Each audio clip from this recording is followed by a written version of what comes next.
Hello, gentlemen. We are back. Back like we've never been back before.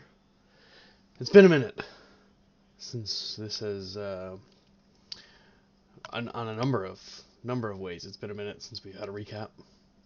It's been a minute since a recap has occurred in New York. It's been a minute. We are currently filming from Studio 17, aka my mother's house. Which probably the next two, maybe three recaps will take place from. But we're back. Welcome, Fantasy Balls managers. We have 6 games once again. Back to a 12-man league. Who would have thunk it? We welcome our newcomers, Skylar Danucci and Fat Cock Owen. As always, very welcome. Honestly, it's we're here. I gotta kind of get back in. Part of it is mom's right outside, so can only do so much. I can't yell all that much. We'll figure it out. We're gonna figure it out. It's cool. Just a couple weeks. Planning to have these done every Monday planning to release these Sunday night or Monday night. Those are the days for recaps, unless otherwise notified. Unlikely that we're going to have any guests on our recaps, but you never know. We might have a surprise alternate broadcast for the recaps. As always, we do our absolute best to match up the tightest games, and as we move on, get wider and wider margins of victory. This week, rough week for the losers. Not many tight margins of victory, unless I really messed up my math. It looks like everybody is 100 at least. I think the closest one I found is about 70 points. A lot of them are inching towards hundreds. So really tough look for all of the losing teams. And the first loser, you don't expect it. You don't expect it. But Cameron, and it's not because Cameron loses, although Cameron has had quite the winning streak the last couple of years. It's more because John won. John Cornobis gets his first win of the season in week 1. Don't know the last time that happened. Can't tell you if it happened in the last 3-4 fantasy seasons. Not really a strong performer. But here John gets a W. It was almost super embarrassing for John, as early in the week when he was winning, he was proudly proclaimed that he was the top scorer in the league as of that moment. I think it was Thursday, or I don't know, whatever. Thursday or Sunday are quite far apart. Anyway, proudly proclaimed that he was the top scorer, and in the next 2 days, Cameron took the lead back. However, Cameron then blew that lead to John. Never expect that coming. So John gets his first win. Congratulations, John. Juiced balls. And in a perfect roll of irony.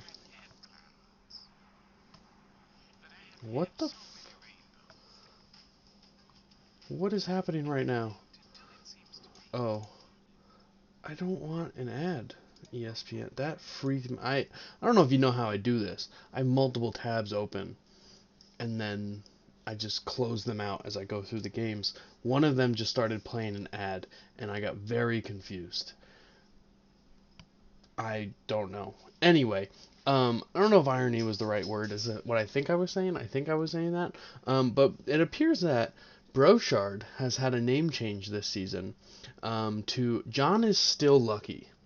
And wouldn't you know, it's coming off the heels of John getting a week 1 win, that John is still lucky. So, Brochard, Nostradamus might be right here, who knows. But John is still lucky loses this week. Brochard gets his first loss in the unemployment division. Unemployment experience division, excuse me, sorry. Almost forgot. Wouldn't want to, discredit John at all. Anyway, Brochard gets his first loss this season to Team Wallach. Griffin Wallach, Mr. Sexy Grandpa, is running on year 4, year 5 of running with Team Wallach. You almost have to respect the commitment to the bit of not changing your team name. Now, some will question, is it a bit, or has Griff just not changed his name? I don't know, and you don't know. But Griff is still Team Wallach, and Team Wallach gets its first win here. 457 to 346. Again, a tough looking week for all of those teams that lost. Big margins of loss for the losing teams, and large margins of victory for the winning teams. Next, the classic matchup of Jake versus Chumba, the former roommates. Jake recently returning home to the homeland of Buffalo Wings and Bills. That's right, Jake's back in Buffalo, New York.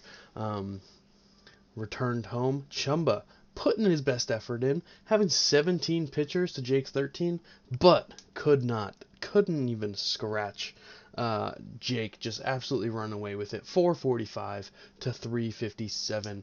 Chumba, embarrassing to have 17 pitchers and not even get close.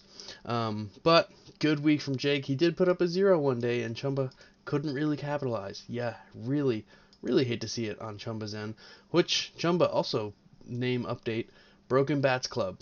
Don't know where that comes from. Sure, I'll get a updated history soon about it. Next, we move on to my matchup against Alec. Very interesting matchup, mostly because early in the week, I want to say it was the third day of the fantasy season, and Alec shot a text in a group chat of ours and said, Will's team finally broke 10 points. 3 games in, Alec talking smack. He was up almost 100 on me. Came back and crushed him. Absolutely just put him in the dirt. Finished as the top scorer of the week. No biggie. 545.5 to 458.5. But hey, we love to see some smack talk. I had a big game. Alec predicted it. Again, a gentleman and a scholar shot me a text. Hey, think you're going to score 100 points today. And guess what? He was right. 108. Shout out Alec. Not even, no selfishness in that body. Just really hoping that he sees a good day, for he's a fan of the league. What can I say? No surprise here. Connor falls week 1. We'd have to go into the record books to see the last time Connor had a win. Connor doesn't watch these either, so we can say whatever we want about the triple-chinned demon Connor, and he'll never know. So can't tell you the last time Connor got a W, especially in fantasy baseball. Don't think he had a very good fantasy football season either. Definitely didn't make the playoffs. Could be wrong. I don't know. I stopped doing recaps in football. Didn't have the time. Whatever. Anyway, Eddie gets his first W. Classic Eddie, a perennial contender in this league for baseball. 535 points to 384. Finally, the 2 newcomers head-to-head week 1. Didn't really plan that, but hey, it worked out. And it really worked out for Skylar DiNucci. Kennesaw Mountain Landis. Look it up if you haven't. I'm pretty sure I pronounced it correctly, but look it up if you haven't. Great name, fantastic pull from Skylar Donachie.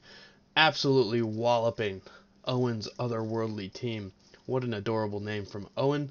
431 to 240. Knocked it out of the park, as Skylar said in the group chat a couple days ago. Thanked me for putting them against the White Sox of our league. And Owen, he didn't really respond. He on the field, that is. He did say something in the chat. On the field, couldn't put it together. Not scoring more than 27 points. Oh no, sorry, 36. He did have one.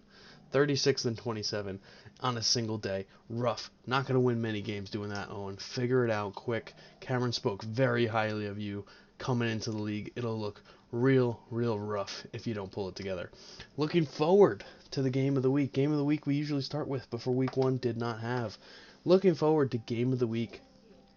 I looked at this earlier while I was at work. Picked a game. Which one was it? Oh, I'm looking at last week still. That's why I was confused. Looking real quick, we're putting Mr. Crackerjack Mr. Crackerjack, Alec Kyrgyzstan. I don't really know how to say his last name. He said it to me before, multiple times. I always forget like 30 seconds later. Kyrgyzstan, something like that. Alec against Chumbawamba, head to head. The reason why they're both 0-1. Chumba 6th in the division, Alec 4th in the division. I looked at the top scorers. The hard-working taxpayer division had more high scorers than the unemployment experience division. So going 0-2 early in the season would be a real tough look starting early. So starting season hot, Alec and Chumba in the hot seats. Right now, it's a barn burner, 16-15. Obviously, we got a whole week to go. But that's the game of the week. That's a recap. And we will see you next week. I'll get back in the move of things. This one, not very entertaining, I can tell. But my mother's home. We'll get there, fellas. We'll get there.